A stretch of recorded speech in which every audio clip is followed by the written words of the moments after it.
Hi అండి, అందరికీ నమస్తే. Welcome back to our channel.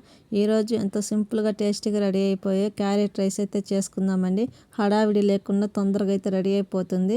ఎలా చేసుకోవాలో ప్రాసెస్లోకి అయితే వెళ్దామండి. సో దానికోసం నేను ఒక 3 క్యారెట్లు అయితే తీసుకున్నానండి.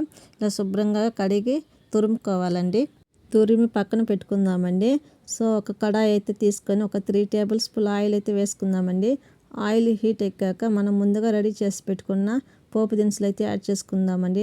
సన్నగా తరిగిన వెల్లుల్లి, సన్నగా తరిగిన ఆనియన్, ఒక రెమ్మ కరివేపాకు, 2 ఎండుమిర్చి వేసి ఇలా బాగా వేయించుకుందామండి. ఒక గోల్డెన్ కలర్ వచ్చేంత వరకు అయితే వేయించుకోవాలి. సో ఇలా వేయించుకున్న తర్వాత మనం ముందుగా తురిమి పెట్టుకున్న క్యారెట్ అయితే ఉంది కదండి. సో ఇలా వేయించుకున్న తర్వాత మనం రెడీ చేసుకున్న క్యారెట్ అయితే వేసి బాగా పచ్చి వాసన పోయేంత వరకు అయితే వేయించుకోవాలి. ఇలా బాగా కలుపుకుందామండి. సో ఇలా కలుపుకున్న తర్వాత ఒక సరిపడా కొంచెం సాల్ట్ అయితే యాడ్ చేసుకుందామండి. సో ఇలా సాల్ట్ వేసుకున్న తర్వాత మనకు తొందరగా అయితే క్యారెట్ మగ్గుతుంది. సో ఇప్పుడు బాగా కలుపుకుందాము. మనకి క్యారెట్ అయితే పచ్చి స్మెల్ పోయేంత వరకు అయితే వేయించుకుందామండి. సో ఇలా వేయించుకున్న తర్వాత ఒక పావు టీ స్పూన్ పసుపు అయితే యాడ్ చేసుకుందామండి.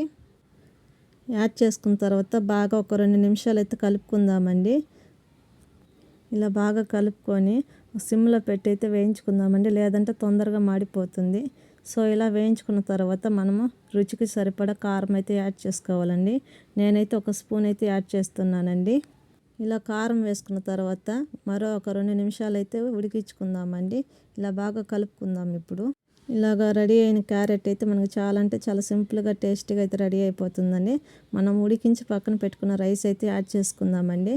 సో ఇప్పుడు బాగా కలుపుకుందాము. ఇప్పుడు బాగా కలుపుకొని మనం సర్వింగ్ బౌల్లోకి అయితే తీసుకుందామండి. చాలా అంటే చాలా సింపుల్గా టేస్టీగా అయితే రెడీ అయిపోతుంది. సో ఇప్పుడు సర్వింగ్ బౌల్లోకి అయితే తీసుకుందామండి. అంతేనండి, చాలా అంటే చాలా సింపుల్గా టేస్టీగా క్యారెట్ రైస్ అయితే రెడీ అయిపోతుంది. Thank you for watching.